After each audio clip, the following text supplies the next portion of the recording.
Welcome back to Outdoors with Larry Ray on ESPN 790 AM, brought to you proudly by the Tennessee Wildlife and Resources Agency. Hey, welcome back to Outdoors with Larry Ray as we share a little knowledge on this Saturday morning on July the 17th, 2021, about a subject that I don't normally talk about during the summertime. We're too busy talking to bass fishermen and all these other people and getting the duck blinds ready and whatever it might be. But I wanted to do this, and in fact, one of the guys sitting next to me in the studio kind of spurred me on with the idea of talking about summertime crappie fishing in the Mid-South. And as we've talked about, Mike Parker and Robbie Jordan are in the studios. Robbie goes to church with me and a longtime friend and a really good crappie fisherman. And I know he's brought Mike along to be his interpreter in case I don't understand anything. But they're going to kind of sit in and join in on the conversation. But I couldn't think of a better guy to start this conversation with on this Saturday morning at 6:30 in the morning than the man himself, my good friend Ronnie Capps. And I've captured him. I'm sure he's either going out on the water here in a little while or he's already out on the water.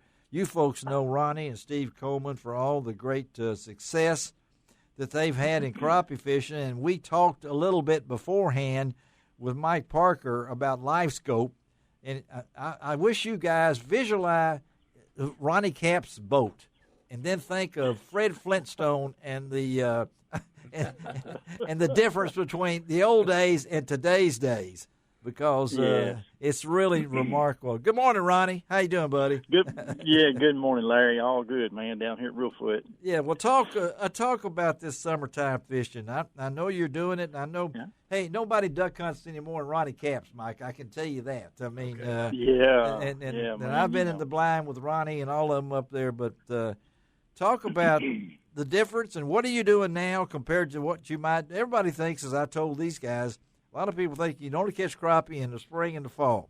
Well, you guys have proved that's not right. So talk about the transition here and where you are today. A lot to talk about there. You know, Larry, summertime fishing is a little bit different.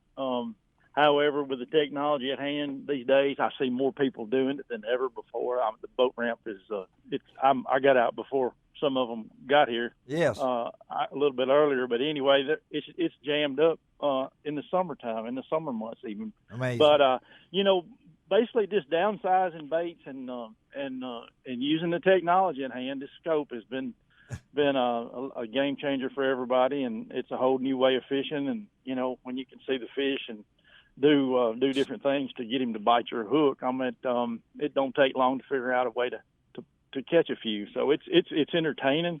It's just been a complete turnaround from what we knew as going out and catching crappie in the summer. Well, I know. Let me interject in that, because I can remember something you said one time about the man who taught you how to fish. If I'm not mistaken, it was your grandfather Parker. That's right, Mr. Parker.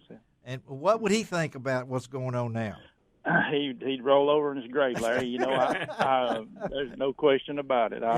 This is a completely different ball game now. I mean, it's if you want to compare it to something, in my eyes, I loved to bow hunt when I was a kid and grew up bow hunt. I killed them with a gun, but it was a real sport to kill one with a bow. And anymore, it's like going spotlighting at night with a deer hunting with a 300 Magnum. Yes, that's what I want to compare it to, I guess.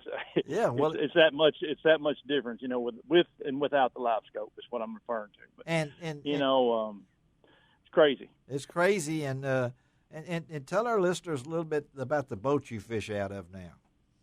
Well, I'm running a Bass Cat now, and you know, it's a little faster than my old Ranger was, and we do have it rigged out for a dual scope setup. I mean, there's two of us typically fishing on the front, and we remain seated. A lot of people want to stand up these days. I'm getting older every day, and I still like to sit down, but it works fine whichever way you want to go about it. But as long as you can see that screen well and be able to navigate and you know, put a bait on a hook on a fish that you can see on that screen, it's all about accuracy anymore. Yes. You know, the raw bone crappie guys back in the day that knew where to put a jig and how to hold it and this and that is a thing of the past. I mean, it's all about accuracy. Everybody knows what a crappie looks like on the screen, and once you see him, it's basically putting the hook on the fish.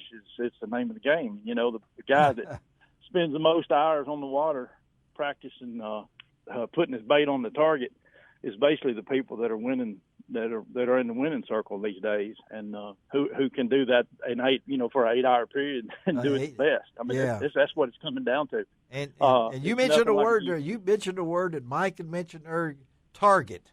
This is target fishing now.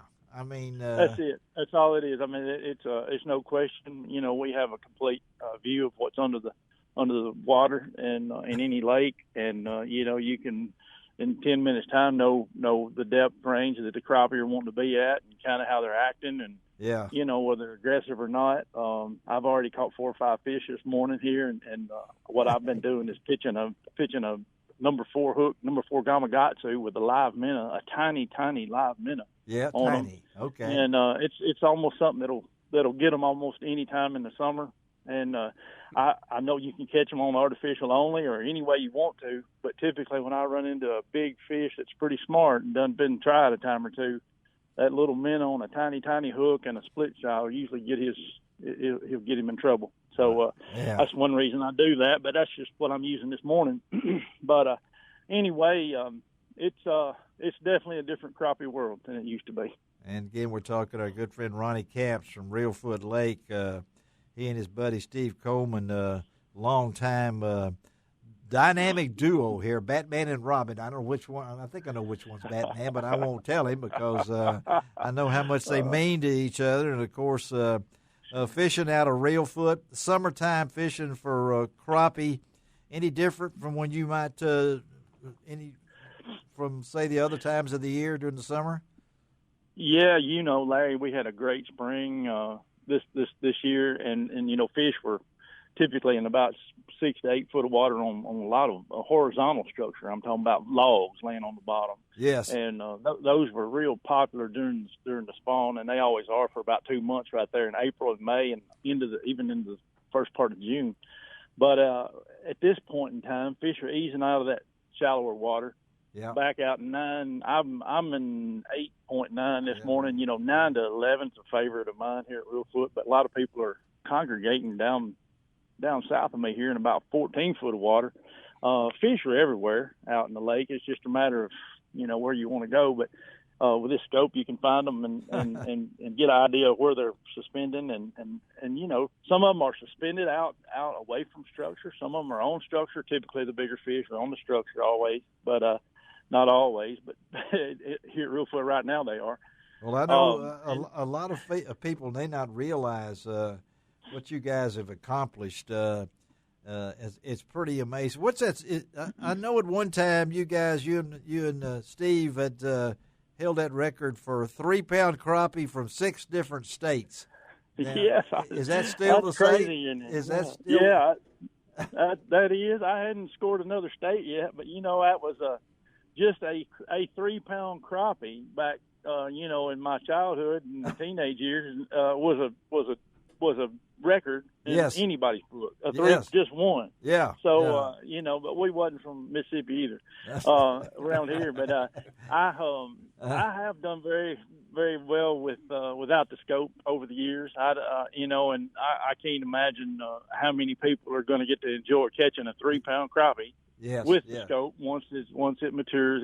It's in its embryo stages, but for a lot of people, they just hadn't. I know Mike was saying you don't just get this out of the box on Friday and go to the lake on Saturday. Yeah, he was because this is a learning experience. Again, to be able, and we've talked about the equipment and. Folks, I just stood there and talked to Ronnie last time I saw him standing next to his boat, and I was just marveling. I can still see my uncle in a John boat sculling out there and catching crappie, and he did catch crappie. But today's time, and of course, Ronnie is part of the American Crappie Trail, which we have been really involved with on Outdoors with Larry Ray, and that's added another. Whole nother ball of wax, so to speak, for crappie fishing. But the They don't have tournaments in the summer, so that not so many. You know, I just fished at Truman Lake up in Missouri, and yes, had a reasonable finish there with some top-notch fishermen, and that place is so big you'd never fish it in a lifetime. And I enjoy going to other places that just crappie are different in other lakes. And what happens here at Reelfoot don't necessarily hold true down south or in any other lake, but they kind of got different attitudes, and they always will have. But I day in, day out, I'm amazed still at the technology, and I can't imagine something getting better, but I'm sure it probably will. I know I'm upgrading stuff a little bit. Still upgrading at the moment. Yes. Yeah, I'm still updating, and I got Cornfield Crappie is building me basically a particular mount for being able to put a new unit on the front of my boat here, and really? just basically for being able to see better, and that's that's the name of the game. Your eyes can't leave a screen anymore. It's almost like a surgeon operating on you looking at a camera, and. Well, it may be like the robots. We don't need doctors. We may just put a robot on the front of your boat and say, that's Ronnie Capps out there, Yeah. I don't want to do anything. You guys got a question you'd like to ask Ronnie here? Well, yesterday, while we were finishing down at Arca Butler, Mike and I, we talked about the very thing Ronnie's talking about here. People invest in a $3,500, $4,000 unit. When will that unit be obsolete and something better out? Yeah. Now I worked enough years. I know electronics, and I know you order a computer on the internet today, and when it gets to your front porch, it's obsolete. Better. It's obsolete, and so's the automobile. Sure. So I just don't know how long crappie fishermen can stand that. Yeah, shoot. What we have now, it's definitely a workable unit that'll always work now that you have that technology. It's just a matter of basically getting a better view, I think, for most people right now. And, that's kind of what I was striving for, a little bit better view. And, that's what you need. They actually do have a better unit. It's about $7,500 right now out. And, at 8600 series, but it's basically just a bigger screen and a clearer view of what you're looking at, and it means everything when you have a great view too. Well, we got to get out of here, Ronnie. I appreciate you taking this time on Saturday morning to be with us. Ronnie Capps, buddy, have a great day, and we'll stay in touch, okay, man? It's already been a good one. Thank you, Larry. Thank you, Ronnie. I appreciate any time, man. Okay, buddy. Let's take a break. I know we're running a little behind. Shelby's looking at me. Here we go. We'll take a break, come right back, and we'll have to cut into Ron Wong's time on the next segment. We'll be right back.